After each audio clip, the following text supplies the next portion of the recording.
Bien, como ya pueden ver, ¿cierto? Hoy vamos a hablar de la comunión. De la comunión vamos a decir que vamos a hablar de cómo estamos edificando un vínculo en unidad. La verdad es que cuando hemos estado hablando todo este tema de viviendo como una iglesia, hemos estado hablando de distintos temas, ¿cierto? En función de la unidad. Y la verdad es que la comunión es uno que no podía faltar, ¿cierto? O sea, íbamos a en algún momento tener que hablar de la comunión porque es parte muy importante, ¿cierto? De la unidad, ¿cierto? Pensemos en todos los lugares en que las personas experimentan cualquier tipo de compañerismo y comunidad, la fiesta luego un partido de fútbol, la barbería, una reunión familiar o la iglesia. Hechos 2:24 dice, y perseveraban en la doctrina de los apóstoles, en la comunión unos con otros, en el partimiento del pan y de las oraciones. Entonces, la pregunta que nos va a llevar a este tema, la pregunta de la que nos vamos, en la que nos vamos a ocupar en este tema es, ¿en qué se diferencia la comunión cristiana de las amistades y relaciones del mundo? ¿Por qué nosotros hablamos de una comunión y a qué nos referimos cuando hablamos de esta comunión y por qué vamos a decir entonces que esta comunión de la que estamos hablando no es igual que las relaciones del mundo? ¿Cierto? ¿Por qué? ¿Qué se diferencia? ¿Cuál es el factor que en las otras relaciones no está? ¿Cuál es el factor que en la fiesta después del partido de fútbol no está? ¿Que en la barbería no está? ¿Que en la reunión familiar no necesariamente está? Y que sí está o que debe estar en la iglesia local.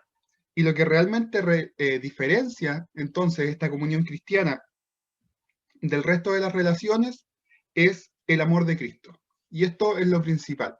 Ya vamos a ver la diferencia entonces en que la comunión cristiana, ¿cierto? La comunión cristiana va a estar basada en el amor de Cristo.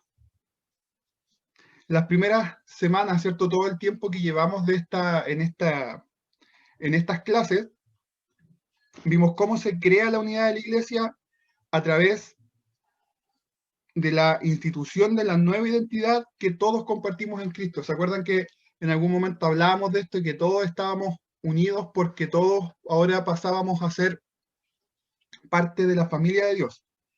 En los diferentes aspectos de nuestra vida juntos, desde la membresía, la predicación, la oración y la manera en que se gobierna la iglesia, como veíamos las semanas pasadas. El día de hoy entonces vamos a hablar acerca de la comunión que existe dentro de la iglesia, específicamente cómo los miembros de la iglesia se aman unos a otros en base al vínculo de la unidad que Dios ha formado en nosotros. ¿Cómo son las relaciones entonces en una comunidad espiritual sobrenatural? Ya vamos a estar viendo entonces ahora cómo es específicamente esta relación entre nosotros. Ya hemos visto varios aspectos en que si bien es cierto, también nos estamos relacionando. Por ejemplo, en la predicación es una forma en que nos relacionamos. Alguien escucha y alguien habla. En el gobierno de la iglesia, como veíamos la semana pasada, también hay algún tipo de relación. Sin embargo, hoy vamos a ver el punto o el tema de la relación en sí. Ya la próxima semana, el próximo tema más bien, que va a ser después de la siguiente semana, vamos a ver el lado negativo, cómo lidiar con el descontento en la iglesia cuando la comunión no marcha bien. Pero antes de llegar allí, queremos declarar positivamente cómo ver nuestra comunión para tener un testimonio convincente que el mundo observa. Entonces, acuérdense que esto también, nosotros decimos que a través de nuestra unidad estamos reflejando el amor de Cristo al mundo. Ya estamos mostrando este tipo de amor, este tipo de unidad que no podría existir si es que no hubiese algo sobrenatural detrás. ¿Ya? Entonces, por eso estamos haciendo este énfasis, ¿cierto? Ahora en la comunión, en que nuestra comunión también tiene que declarar la unidad a través de este amor sobrenatural, ¿ya? A través de el amor de Cristo. ¿Qué caracteriza entonces las relaciones, como dijimos, qué caracteriza las relaciones sanas de nuestra iglesia? Así que vamos a considerar primero la pregunta de cómo nosotros como cristianos debemos relacionarnos unos con otros. Específicamente, ¿qué caracteriza a las sanas relaciones de la iglesia? La respuesta, como ya lo dijimos, es simple y profunda a la vez. El amor de Cristo es lo que distingue nuestra comunión. Ya, cuando pensemos entonces, ¿por qué mi amistad en la iglesia es distinta que mi amistad con el amigo de la universidad? Es porque los que estamos en la iglesia somos mejores, de ninguna manera. Es simplemente porque nuestra amistad dentro de la iglesia está basada en el amor de Cristo. Es por el amor de Cristo, en primer lugar, que nosotros pudimos llegar a ese tipo de amistad o de comunión, como le llamamos, ¿cierto?, internamente en la iglesia. Entonces, es lo que distingue nuestra comunión de cualquier otra comunidad terrenal. Jesús lo dijo así en Juan 13, 34, 35. Un mandamiento nuevo os doy, que os améis unos a otros, como yo os he amado, que también os améis unos a otros. En esto conocerán todos que sois mis discípulos, si tuviereis amor unos con los otros. ¿Por qué es importante el amor entonces? Porque Dios se glorifica cuando personas que tienen poco en común, excepto Cristo, conviven en amor genuino. Esto lo hemos venido recalcando en varias clases, ¿cierto? Que Dios finalmente se termina llevando la gloria cuando personas que, si no fuera porque son cristianas, no tendrían ninguna relación significativa, ¿cierto? Conviven en amor genuino. Es la razón por la que Pablo se emociona tanto en el capítulo 3 de Efesios, porque pueblos que anteriormente estaban en conflicto, como los judíos y los gentiles, ahora son una familia unida en la iglesia. Esta reconciliación sobrenatural hace que los ángeles en el cielo se postren en asombro. ¿Se acuerdan cuando hablábamos semanas atrás que Pablo lo dice de esta forma, que había una pared intermedia de separación que fue la que Cristo rompió, y ahora de entre los gentiles y los judíos, el Señor se hizo un solo pueblo? Ya ahora somos solamente un solo pueblo, ¿cierto? Que puede estar unido a pesar de ser tan distintos como gentiles y judíos que no compartían en cuanto a en cuanto a la cosmovisión del mundo, no compartían casi nada, ¿cierto? Acuérdense que los judíos, para empezar, eran monoteístas y los griegos tenían dioses para todo, ¿cierto? Tenían un dios para cada cosa, y estos podían estar ahora unidos, ¿cierto?, en la iglesia a través de Cristo. Piensa en ello, ¿por qué Dios muestra su gloria al mundo a través de nuestro amor en la iglesia?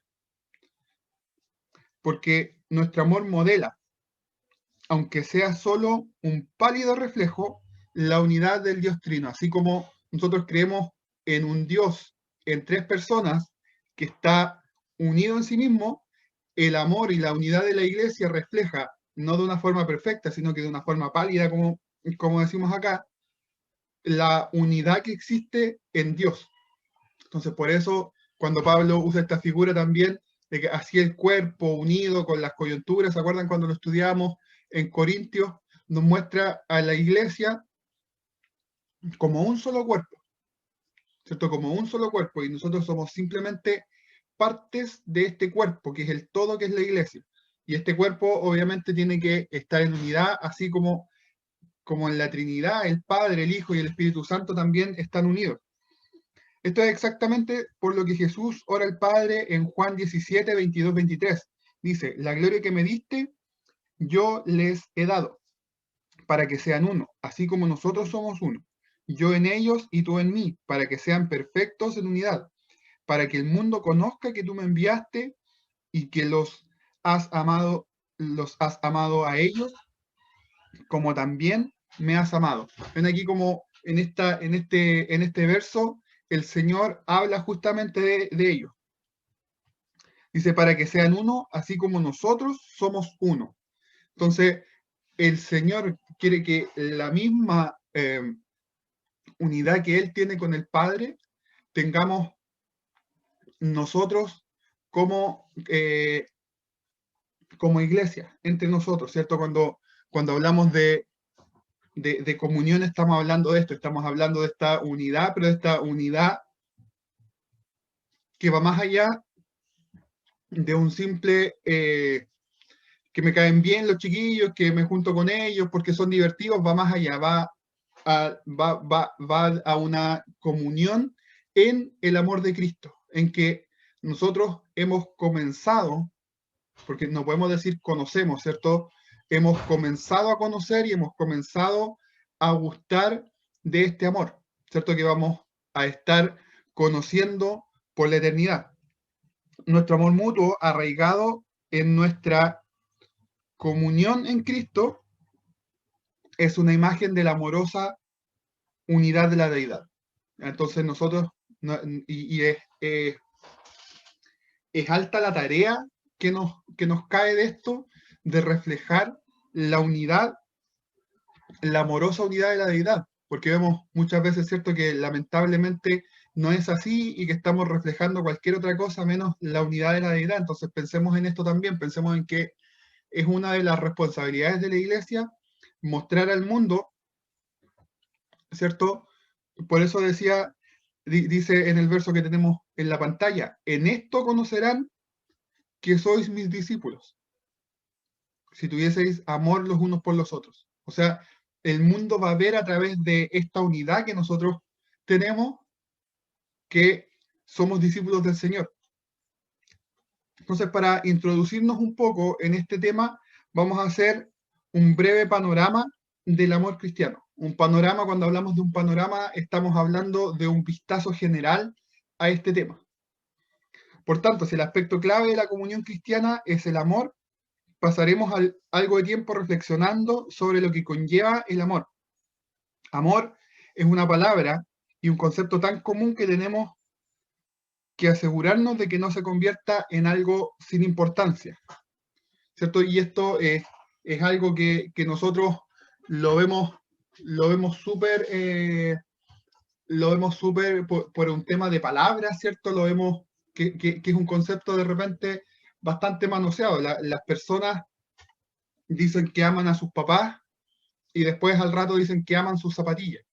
Y nosotros obviamente entendemos que la forma en que una persona ama a sus papás no es la misma forma en que ama sus zapatillas nuevas, ¿cierto? Entonces, debemos hacer esa distinción para entender ahora de qué estamos amando, perdón, de qué estamos hablando cuando hablamos de amor, cuando estamos hablando del amor de Cristo, de qué tipo de amor estamos hablando. La sencilla definición de Jonathan Edwards es útil aquí. El amor es esa disposición o afecto por el cual uno es querido por otro. El amor es esa disposición o afecto por el cual uno es querido por otro. Como cristianos nos amamos unos a otros porque Dios nos ama. Ser hijo de Dios implica amar lo que Dios ama. O sea, el amor, en primer lugar, lo que podemos decir es que nos amamos los unos a otros porque Dios nos ama, amamos a Dios porque, como dice por ahí, Él nos amó primero. Entonces, esto implica amar lo que Dios ama. Y Dios ama a la iglesia. La ama tanto que la compró con su propia sangre. Así el amor de Dios enseña que el amor no es simplemente una emoción o un sentimiento. El amor modela entonces que el amor de Dios, perdón, modela que el amor no es necesariamente una emoción o un sentimiento, es una disposición hacia otros que se expresa en acciones concretas para lograr el bien supremo de esta persona. Entonces nosotros tenemos muy arraigado esto de que el amor para nosotros es un sentimiento, ¿cierto? Y viene la palabra del Señor, viene Cristo y dice, no, mi amor es un amor práctico, es un amor que se expresa en acciones, es un amor que mira a la humanidad, la ve perdida en sus delitos y en sus pecados, y ¿qué es lo que hace entonces? Interviene.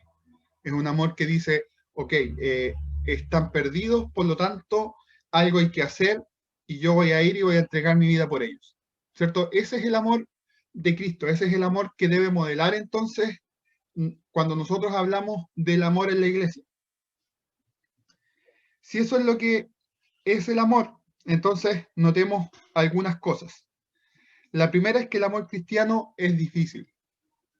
¿Cierto? Cuando ponemos el amor en estos términos, lo primero que pensamos es difícil, ¿cierto? Es difícil. El amor nace en nuestros corazones y nuestros corazones sabemos que son el peor lugar de todo, ¿cierto? Nos dice la palabra del Señor que nuestro corazón es engañoso, nos dice que de nuestro corazón vienen los buenos, pero también vienen los malos pensamientos, ¿cierto? Es donde se engendran, ¿cierto? Donde se engendra el pecado que hay en nosotros también. Entonces, son el peor lugar de todos. ¿Por qué? Porque somos pecadores. Porque hay tantas exhortaciones en el Nuevo Testamento de que los cristianos se amen entre sí, porque necesitamos escuchar esto una y otra vez, ¿cierto? Como nosotros todavía estamos en este mundo y todavía no hemos sido completamente librados de de este pecado que hablábamos antes, ¿cierto? Necesitamos escuchar una y otra vez, necesitamos que se nos repita, que se nos repita, que se nos repita. Oye, acuérdense, ámense,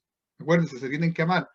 Acuérdense, Cristo ama a la iglesia, por lo tanto, ámense unos a otros. Y tenemos en el Nuevo Testamento muchas, si ustedes van leyendo los evangelios, se van a encontrar con exhortaciones al amor cristiano dentro de la iglesia. Si después pasan a Hechos, van a haber exhortaciones, y después pasan a todas las cartas de Pablo, se van a encontrar después en las otras cartas.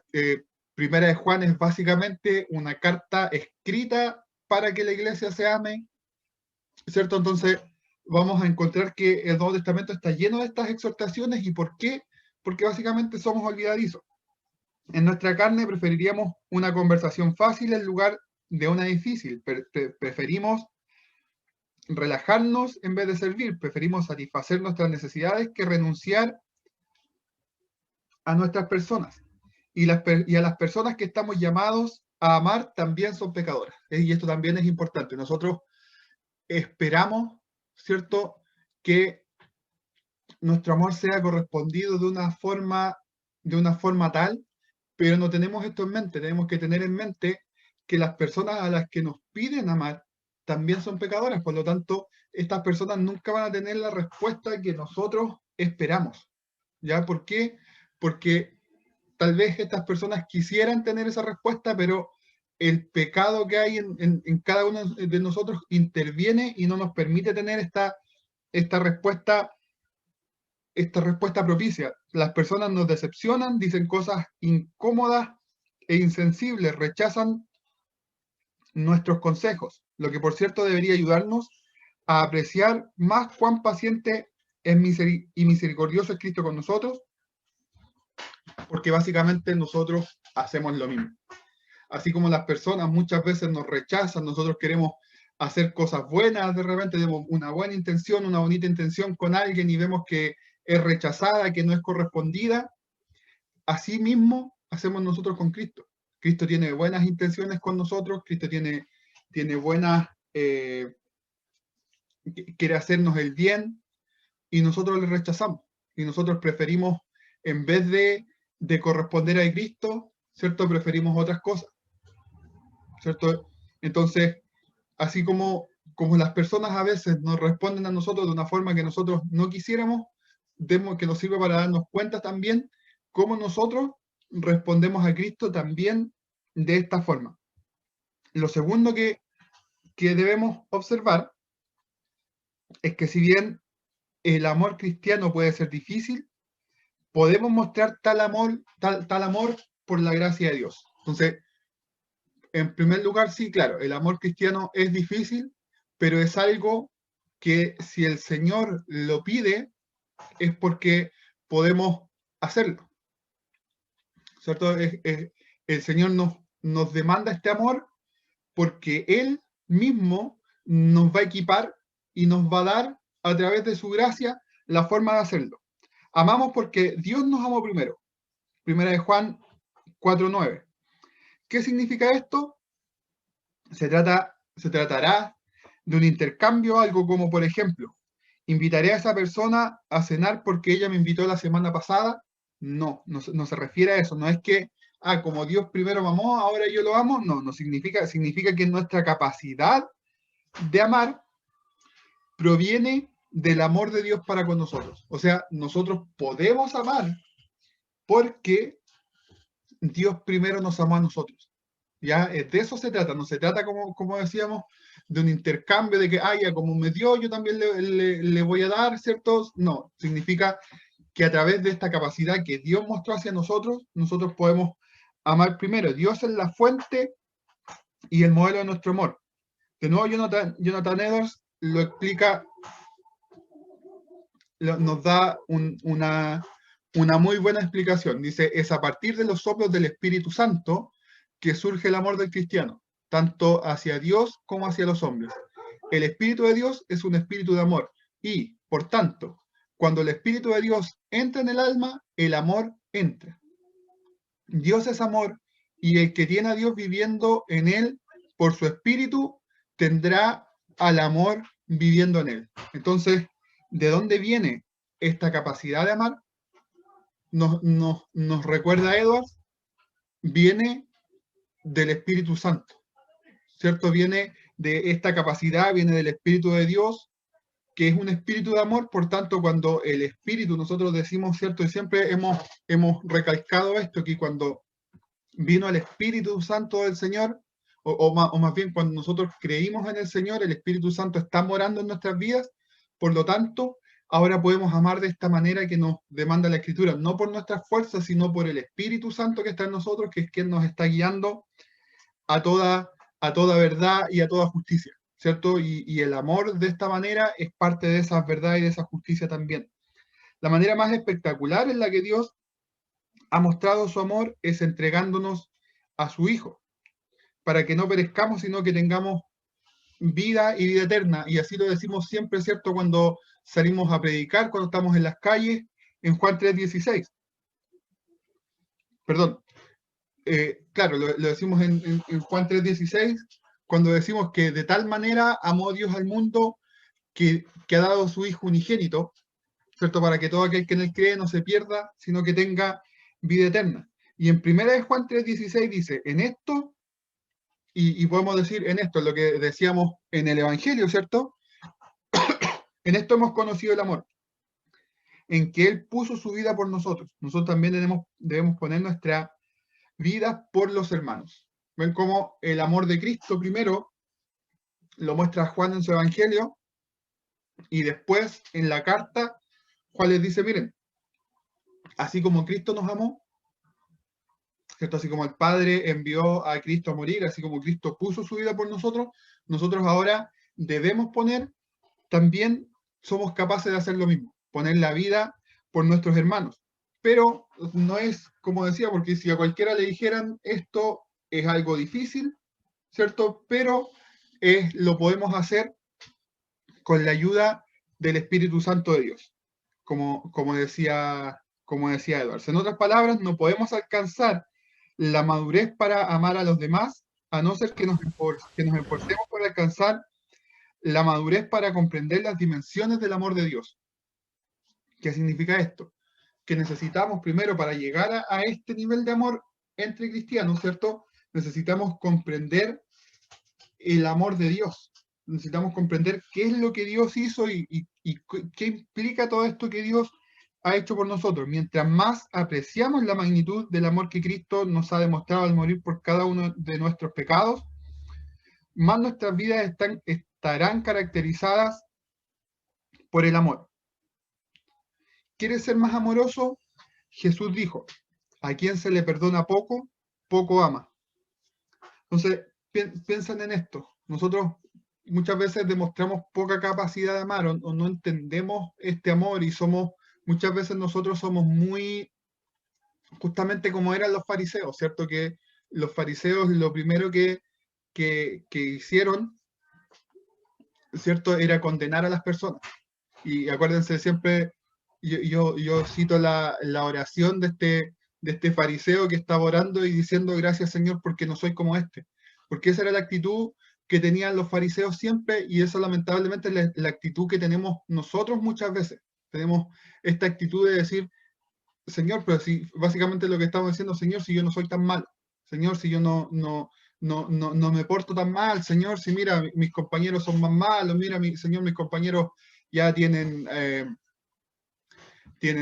vicios, tienen un montón de cosas, Señor, y yo no, así que, Señor, gracias porque no soy como este. Y lo que les recalcaba el Señor en esto es, aquel a quien se le perdona poco, poco ama. Entonces, queremos nosotros amar de esta manera y mostrar este nivel de compasión por las personas, porque básicamente lo que estaba haciendo el fariseo en su oración es que no estaba mostrando compasión por las otras personas, ¿cierto? Es ir más adentro en el conocimiento del Señor, y cuando nosotros vamos conociendo al Señor, ¿cierto? Nos vamos dando cuenta de que en realidad, del que nosotros nos creíamos que éramos mejor, somos iguales o tal vez peores, ¿cierto? Cuando nosotros vamos viendo la dimensión y la magnitud de este Dios que es santo, nosotros al lado quedamos, ¿cierto? Esto es como siempre lo decimos cuando alguien comienza a aprender algo. Y cuando alguien comienza a aprender, por ejemplo, siempre ponemos este, este ejemplo con la música, cuando alguien comienza a aprender a tocar un instrumento y alguien empieza a tocar guitarra y se sabe 3 notas y se aprende una canción, se cree todo porque sabe tocar guitarra y puede tocar una canción y se para con su guitarra y toca en todos lados, ¿cierto? Y feliz porque sabe tocar guitarra. Pero cuando uno comienza a aprender y a darse cuenta la cantidad de acordes, la cantidad de estilos, la cantidad de un montón de cosas, uno se da cuenta que en realidad no sabe nada, y mientras más va aprendiendo, lejos de decir, voy completando, lo que uno va diciendo es, menos sé porque uno comienza a aprender, pero se da cuenta que el universo es tan grande, el universo de cosas que debiese saber, que no va a terminar nunca. Cuanto más con el Señor, que es infinito, ¿cierto? Nosotros comenzamos a indagar, a inquirir, como dice la palabra, ¿cierto? A inquirir en su persona, en su santidad, y nos damos cuenta que a nosotros nos falta tanto, ¿cierto? Que en realidad la única actitud que podemos mostrar hacia las otras personas es la misma compasión que el Señor muestra por nosotros, ¿cierto? Entonces, cuando sabemos lo mucho que hemos sido perdonados, entonces nuestro amor fluye, nos volvemos más amorosos, nos volvemos más comprensivos. Y el tercer aspecto es que el amor cristiano produce alegría. No solamente es difícil para los pecadores amar, sino que también es sumamente valioso. Amar a los otros no solo les hace bien les hace bien a ellos, sino que nos da la clase de satisfacción para la cual fuimos creados.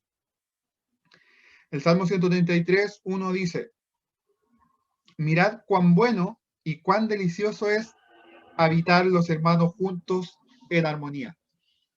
Dice que es bueno, ¿cierto? Pero no solamente es bueno, sino que también es delicioso. Miren la palabra que usa la Biblia acá, es delicioso. Y nosotros, ¿cierto? Todos tendemos y nos gusta mucho buscar las cosas que son deliciosas, ¿cierto? Y nadie, cuando va a un restaurante, pide una comida que no le gusta, sino que mira la carta y ve a ver qué es lo que más me gusta de esto que hay aquí. ¿Por qué? Porque es más delicioso. ¿Y qué nos dice la palabra del Señor? Que habitar los hermanos juntos en armonía es algo que es delicioso, o sea, es algo que es deseable, es algo que nosotros deberíamos querer más que cualquier otra cosa, ¿cierto? ¿Por qué? Porque es bueno y es delicioso. ¿Qué dice segunda de Juan 2:12 cuando le escribe a una iglesia que conoce bien? Tengo muchas cosas que escribiros, pero no he querido hacerlo por medio de papel y tinta, pues espero ir a vosotros y hablar cara a cara para que nuestro gozo sea cumplido. Miren, entonces acá el apóstol lo que nos está mostrando también es una actitud de decir, y me quedaron cosas, ¿cierto? Él escribe esta carta hablando del amor y todo, y dice, me quedaron cosas, tengo que enseñarles más cosas y hablar más cosas con ustedes, pero no quiero la frialdad de una carta, ¿cierto? No quiero simplemente por papel, no quiero simplemente escribir una carta y ya me despreocupo de ustedes. No, como, como yo los conozco, como son una iglesia que yo conozco, lo que yo espero es pronto ir a verlos y estar con ustedes. Y cara a cara poder conversar y decirle todas estas cosas que a ustedes les van a bendecir, ¿cierto? No es solamente el esfuerzo de escribir una carta, sino que es el esfuerzo de que voy a ir con lo que significaban viajes en esos tiempos, que no es subir al auto como ahora, ¿no es cierto?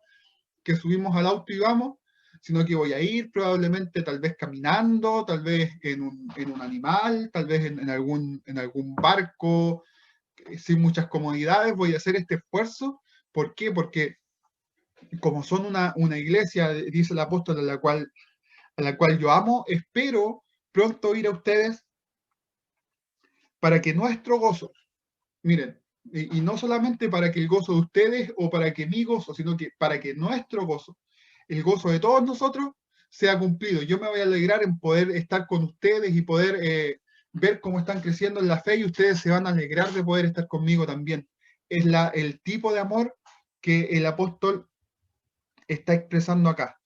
Entonces, ¿cómo es esta comunión amorosa? Y vamos a ver 6 aspectos, vamos a ver uno o dos, me parece, creo que uno esta semana, y los otros van a quedar para la próxima semana. Vamos a ver 6 aspectos en cómo es esta comunión amorosa. Cuando decimos comunión amorosa, estamos hablando de esta comunión que es guiada por el amor de Cristo. Manteniendo estos importantes principios en mente, entonces, vamos a ver cómo en la práctica podemos cumplir este mandamiento de amarnos unos a otros dentro de la iglesia.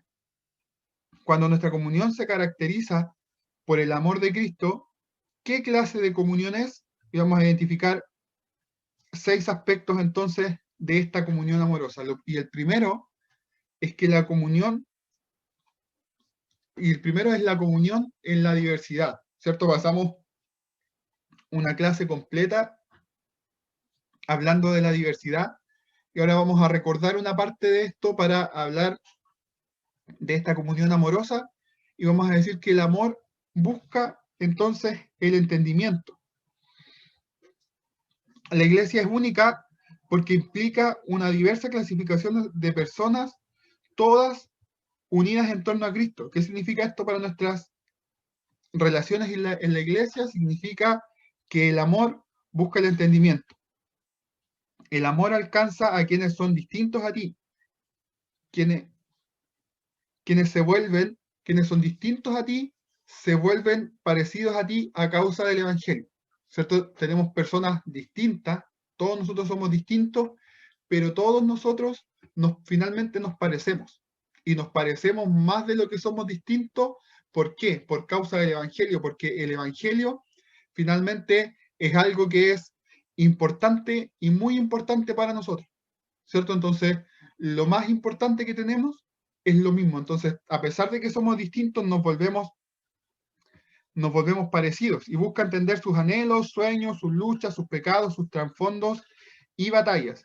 Busca la reconciliación donde ha habido desapego y busca una cálida amistad donde el mundo ha trazado líneas de separación. Entonces la iglesia es este lugar donde convergen estos distintos tipos de personas que de otra forma no nos entenderían y nosotros vemos esto, por ejemplo, en la forma en que nosotros podemos entendernos con ancianos, con los que tenemos probablemente una forma distinta de ver la vida, una forma distinta de ver el mundo, porque ellos han vivido cosas que nosotros no hemos vivido y a nosotros nos ha tocado vivir en otro tiempo, con otras realidades, ¿cierto? Sin embargo, dentro de la iglesia, nosotros nos podemos entender con estas personas y llegar, ¿cierto? A llegar a, como dice acá, a una cálida amistad donde el mundo ha trazado líneas de separación. Fíjense en esto, por ejemplo, el mundo es súper bueno para hacer estas encasillaciones y en el mundo tenemos las generaciones y que es de estas generaciones, de estas otras generaciones, de esta otra generación y que los más ancianos con los millennials y que cómo es posible que la generación de cristal y todas estas cosas en donde cada generación, ¿cierto? Se pone como, es que nosotros somos la mejor generación, sin embargo la iglesia viene y dice, no, ustedes ahora busquen una cálida amistad. Todo lo demás ya pasó, déjenlo afuera, ¿cierto? Y ahora acá adentro somos todos iguales, ¿cierto? A causa del Evangelio. Este es el motivo por el cual Santiago 2 es tan firme en señalar que no debemos mostrar favoritismo personal. Santiago 2 dice, hermanos míos, la fe que tienen en nuestro glorioso Señor Jesucristo no debe dar lugar a favoritismos. Supongamos que en el lugar donde se reúnen entra un hombre con anillo de oro y ropa elegante, y entra también un pobre desarrapado. Si atienden bien al que lleva ropa elegante y le dicen, siéntate aquí, en este lugar cómodo, pero al pobre le dicen, quédate ahí de pie o siéntate en el suelo a mis pies, ¿acaso no hacen discriminación entre ustedes, juzgando con malas intenciones? Escuchen, mis queridos hermanos, ¿no ha escogido Dios a los que son pobres según el mundo para que sean ricos en la fe y hereden el reino que prometió a quienes lo aman? Pero ustedes han menospreciado al pobre. No son los ricos quienes los explotan a ustedes y los arrastran ante los tribunales, no son ellos los que blasfeman el buen nombre de aquel a quienes ustedes pertenecen. Esto es Santiago 2, 1 al 7. Entonces, básicamente acá lo que Santiago está viendo una realidad que se estaba dando en la iglesia y la está atacando porque era algo que estaba mal. Estaban haciendo diferencia, ¿cierto?, por la clase social de las personas. Y es algo que en la iglesia no debe existir, ¿cierto? Entonces, a pesar de la diversidad, tenemos que entendernos. Es la razón por la que Pablo dice en Romanos 12:16 que no debemos ser orgullosos, sino que debemos asociarnos con los humildes.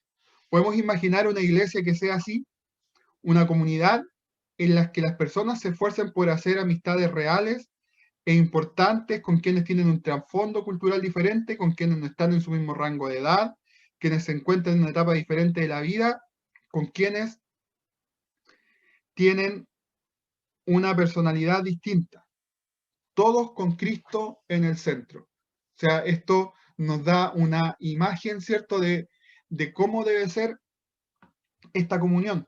Esto es lo que hablamos exhaustivamente hace algunas semanas atrás, pero no, por lo tanto no vamos a repetir lo que ya dijimos, pero vamos a señalar algunas advertencias. Primero, tengamos cuidado con los estereotipos. ¿A qué nos referimos con esto? Que no busquemos acercarnos con alguien diferente solamente para marcar la casilla personal de diversidad. O sea, no busquemos, voy a ir a juntarme con el hermano anciano, con la hermana anciana, ¿cierto? Solamente para decir, ya, converso con los ancianos, ¿cierto? Y marqué y hice el check en mi lista, ¿cierto? Y ya sigo viviendo y sigo haciendo otras cosas. No, tenemos que acercarnos a otros porque Cristo murió por ellos y porque queremos juntamente con ellos crecer. Quiero yo crecer al poder relacionarme con Él y que Él crezca también al poder relacionarse conmigo, ¿cierto? Y segundo, seamos sensibles al intentar acercarnos para conocer a personas que son diferentes, reconociendo que nuestra manera de buscar entablar una amistad con ellos proviene de nuestra propia personalidad y cultura. Y esto es un poco, tal vez, es bastante, es como bien técnico, por decirlo de alguna manera, pero pensemos en esto. Nosotros miramos el mundo desde nuestra visión, desde nuestra perspectiva, desde, por decirlo de alguna manera, desde nuestros lentes, ¿cierto? Pero vamos a ir a hablar con personas que tal vez miran el mundo de otra forma, con otra cultura. Un buen consejo con esto es que recordemos que si pretendemos hacerle a la gente una larga lista de preguntas para conocerlas, esto puede ser intimidante para alguna persona. Si siempre comenzamos preguntándole a alguien de dónde se mudó y dónde estudió, eso hace suponer que la persona no es de aquí y que estudió, pero esas cosas no siempre son ciertas para todos. Así que es algo que debemos considerar. Lo que nosotros damos por sentado, por ejemplo, que como dice acá, eh, que alguien puede estudiar o que alguien llega a la iglesia porque se mudó de otro lado, pero a lo mejor esa persona no viene que se mudó de otro lado, sino que por alguna razón está buscando nuestra iglesia. Entonces, eso tenemos que considerarlo también. Esto este es el primer punto, ¿cierto? La comunión en la diversidad. Tenemos que buscar el entendimiento, respetando, ¿cierto?, las diferencias de las otras personas y pasando por sobre eso. ¿Por qué? Porque a causa del Evangelio todos nos volvemos parecidos. Y como conclusión, quiero que miremos dos cosas como conclusión de esta clase. Lo que dice Efesios 2, 13 y 19. Pero ahora en Cristo Jesús, vosotros que en otro tiempo estabais lejos, habéis sido hechos cercanos por la sangre de Cristo. Porque Él es nuestra paz, que de ambos pueblos hizo uno, derribando la pared intermedia de separación, aboliendo en su carne las enemistades, la ley de los mandamientos expresados en ordenanzas, para crear en sí mismo de los dos un solo y nuevo hombre, haciendo la paz y mediante la cruz reconciliar con Dios a ambos en un solo cuerpo, matando en ella las enemistades, y vino y anunció las buenas nuevas de paz a vosotros que estabais lejos y a los que estaban cerca, porque por medio de él los unos y los otros tenemos entrada por un mismo espíritu al Padre. Así que ya no sois extranjeros ni advenedizos, sino conciudadanos de los santos y miembros de la familia de Dios. Recordemos esto entonces. Y esto lo hemos venido hablando a través de varias de estas clases, ¿cierto? Y en Cristo Jesús, antes, o más bien, antes todos estábamos lejos, pero ahora en Cristo Jesús hemos sido hechos cercanos por la sangre de Cristo. Y ahora somos todos conciudadanos de los santos y miembros de la familia de Dios. Por lo tanto, quieren una razón para que en nosotros exista este tipo de unidad, para que en nosotros exista esta comunión. Y acá tenemos una muy importante: anulando, ¿cierto?, o aboliendo en su carne las enemistades, la ley de los mandamientos expresados en ordenanzas. ¿Qué quiere decir esto? Que si tú no cumples la ley que yo te digo, no podemos ser amigos, no podemos, no me junto. Acuérdense que los fariseos ni siquiera entraban en las casas de los que no cumplían sus leyes, de los que no observaban la ley de la forma que ellos observaban. Y acá nos dice, y Jesús abolió esto, aboliendo en su carne las enemistades, las leyes, para crear en sí mismo de los dos un solo y nuevo hombre, haciendo la paz. Y mediante la paz reconciliar a Dios y a ambos en un solo cuerpo. Entonces ahora los que hemos gustado, hemos recibido esta bendición, ¿qué es lo que debemos hacer? Debemos tener esta comunión basada en este tipo de amor que nos, que nos, que nos ha demostrado el Señor primero. Y quiero que terminemos pensando en esta frase de C.S. Lewis. Dice, por eso que los ángeles en Isaías 6 están clamando santo, santo, santo unos a otros. Cada ángel está comunicando a todos la parte de la gloria que ve. Conocer al Señor es un acto colectivo y grupal. Debemos orar y alabar juntos. De manera que, de esa manera, cuanto más compartamos el pan celestial entre nosotros, más tendremos todos. Miren, y es súper, quise terminar con esta frase, porque es súper bonita la imagen que nos muestra, súper bonita la figura que nos muestra. Dice, acuérdense cuando Isaías ve esta visión del trono del Señor, de la gloria de Dios, y los ángeles están clamando, santo, santo, santo. Y Lewis dice que están clamando porque cada uno está contando la parte de la gloria de Dios que ve, ¿cierto? Y es como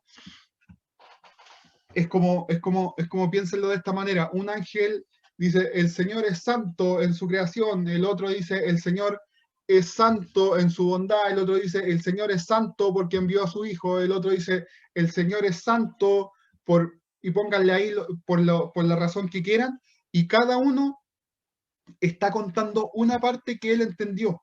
Por lo tanto, el conocer al Señor en nuestra iglesia, y piénsenlo de esta forma cuando nosotros predicamos, ¿cierto? Cuando vamos al servicio y predicamos, y cada predicador dice, hoy dice, el Señor es bueno, porque ha hecho misericordias con nosotros; y el otro día va el otro y dice, el Señor es santo; y el otro día va el otro y dice, el Señor nos tiene misericordia; y el otro día va el otro y nos muestra otra parte de la verdad de Dios. Y así vamos, no solamente el que entendió que el Señor es bueno se queda con que el Señor es bueno y con eso va para todos lados, sino que vamos construyendo un conocimiento colectivo y grupal, donde lo que yo sé se suma a lo que el hermano sabe, se suma a lo que el otro hermano sabe, se suma a lo que todos nos vamos diciendo día a día y finalmente terminamos con un conocimiento grupal del Señor, ¿cierto? Por eso dice, cuanto más compartamos el pan celestial entre nosotros,